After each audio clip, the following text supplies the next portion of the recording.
Jeg heter Bergur Arnbjarnarson Dalsgarð og jeg leste sjúkrarøktarfrøðing á 4. ára og vantandi verið í lífur og í hest.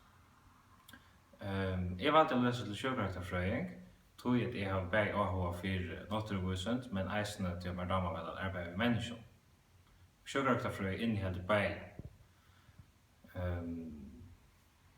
Det som jeg halte særligt ganske vi sjúkrarøktarfrøði mån til om jeg skulle velja å lese et annet helsefagligt fag, så halte det til relasjoner med mennesker, til det som jeg halte gjør mening for meg, at vi må arbeide at jeg oppbygger en relasjon med andre mennesker, og for hjem og føle til at jeg gjør størst meningsfullt.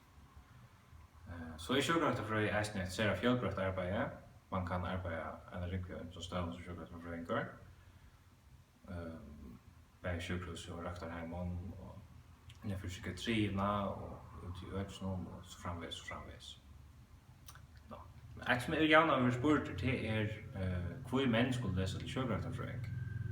Og da pleier jeg bare svære i en spurning til hvor kvinner, eller hvor bare kvinner. Og vi tror at det en trend i løtene her som i Italia og i Norra og i England, at det er altså flere menn som leser til sjúkrarøktarfrøðing. Og i Italia og England her det mittel 3-4 per sjúkrarøktarfrøðingur som mever, og i Norra her blir det narskast helt og helt. Det kommer ganske sent inn på at det at det en bleit og en hørsøyene for sjúkrarøktarfrøði. Her du heter bleitesøyene som omsorganen og nærværen, til at du sammen med patienten, bæg den gode løtenen og den ringe løtenen, og du møter patienten her som han Men så det eisen den her søyan, den mer tekniska søyan, og her som skal være precis, så du skal doa rokna hele veien ut og kjenne månen med milligram og mikrogram. Og så skal du eisen doa prinsippene, det er jo engelske prinsippen, du skal doa at søkja sprøyte opp, du skal vite hver du skal sprøyte, og så framvis, til den her søyan er sjúkrarøktarfrøðin. Det er noen stortligere opplevingar som jeg har haft.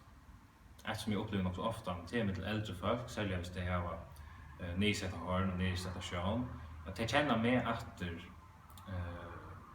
plattare än det känner hinne som jag arbetar som vi efter. Och det är kanske något att jag att jag kommer in här som det enaste manfolket mellan 20 kvinnor och så det lättare att känna mig efter som den ena personen.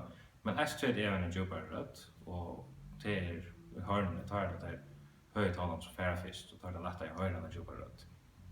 Det er det ene som nok stortligt at folk kjenner meg etter. En annen stortlig oppleving jeg har i samband med til mannlige lesande, det er da jeg kom inn til mannlige patienter, ganske særlig innenfor rehabiliteringsene her som du kommer for å kjenne det opp etter.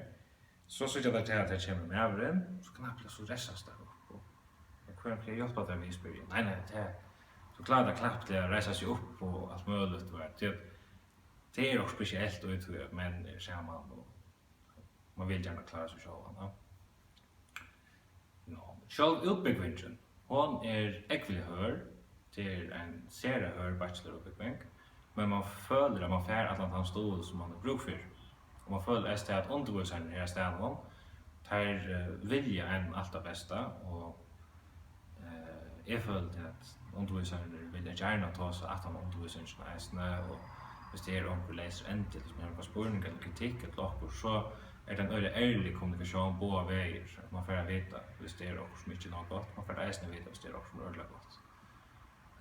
Så har vi alle lesende, her var en veleiere som arbeider i skolen, og hun alltid til steder, hun tøk, først var døgt noen, selv om hun ikke stendte til arbeidet så nek, men det føles et for søster som hun alltid, hvis man har bruk for å prate med akkurat.